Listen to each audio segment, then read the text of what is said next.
Lexus must be the Benjamin Button of manufacturers, because it seems to be aging in reverse. When the Japanese car maker was birthed in 1989, they were angling for the seasoned shopper. Products like the LS and GS were undoubtedly luxurious and fastidiously engineered, though they were never considered cool. But offerings such as the CT, IS, and more recently the NX have shown a commitment to seizing the affections of a younger, trendier audience. You might even think of Lexus as a left-field luxury alternative for upwardly mobile millennials who find the offerings from BMW, Audi, and Mercedes-Benz a bit too mainstream, bro. The RX has always been a healthy contributor to the brand's bottom line, with over 1.2 million units sold during its 18 years of existence, which makes things a bit tricky for this radical new version. Sure, it'll find favor with a well-heeled funky bunch, but will it still appeal to the conservative types that have long supported it? Some have opined that it looks like a sweater ironed by a toddler. Others find themselves dazzled by its symphony of sharp pleats and striking embellishments. This new car might not be universally pretty, but it is certainly a conversation starter. And that is something that you could never have said about its predecessors. From the side, it wields an angular profile. L-shaped taillights look spiffy. Up front, you get that trademark spindle grille, which resembles a goatee. Craft beards are in vogue these days, after all.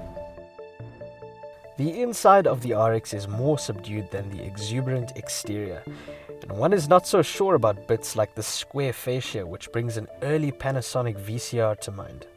In contrast is this thoroughly modern, thoroughly massive screen. This interface with its mouse-like touchpad and fiddly operation is not as intuitive as the systems you get in German cars. Tech-savvy buyers will bemoan this, so bad point for the Lexus there.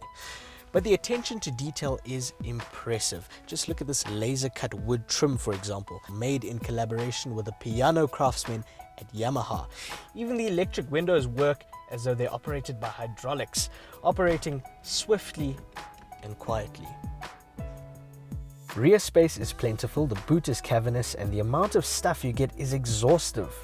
Okay, some of the features are not groundbreaking, but the fact that it is all standard is incredible. Here's what you get, and bear with us because it is quite a list. Power seats with heating and cooling, a wireless charger, a power tailgate, power adjustment for the steering column, navigation, blind spot detection, a reverse camera, keyless entry, a sunroof, and rain sensing wipers. Phew! The SE model throws in a heated steering wheel, LED indicators, and a 15-speaker audio system by a fellow named Mark Levinson. The subject of our assessment this week is the range-topping RX 450h derivative. It's a hybrid with a 3.5-litre V6 engine that's good for 193 kilowatts and 335 newton-meters of torque, and that's supplemented by a 123 kilowatt motor at the front and a 50 kilowatt motor at the rear axle. At town speeds, you can cruise around in full electric mode, which is great for startling unsuspecting passers-by. But as you know, there are money-saving benefits to a hybrid as well, and Lexus claims 5.7 litres per 100 kilometers, which is more like 7 litres per 100 kilometers in the real world. If you are serious about being an economic freeway fighter, then you should opt for the RX 350, which is 200,000 Rand less than this model, and that kind of money could get you 3,663 bunny chows from Curry and All on Rivonia Road in Sandton. A CVT is entrusted with the duty of shifting power, and it works acceptably well.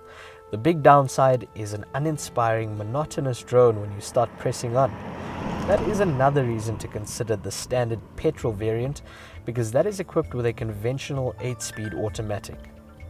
Overall, there is a really pleasant, buttery smooth texture to the Lexus RX. It fits the bill of a comfortable cruiser quite well. And once again, quality is the overarching theme here. Take the ride, for example. Well damped without being too soft or too hard. And road noise is virtually non-existent. I can happily report that Lexus has not discarded the principles of sound engineering in the process of pursuing a more exciting brand image. And that is the new Lexus RX in a nutshell. It has the visual appeal that it lacked before, but it builds on the substance that it's always had. Now at 999,000 Rand, the RX 450h is priced in the realm of esteemed players like the BMW X5, Audi Q7, Mercedes-Benz GLE, Porsche Cayenne, and Volvo XC90. In such company, this pricey hipster hybrid has aspirations that are far too lofty.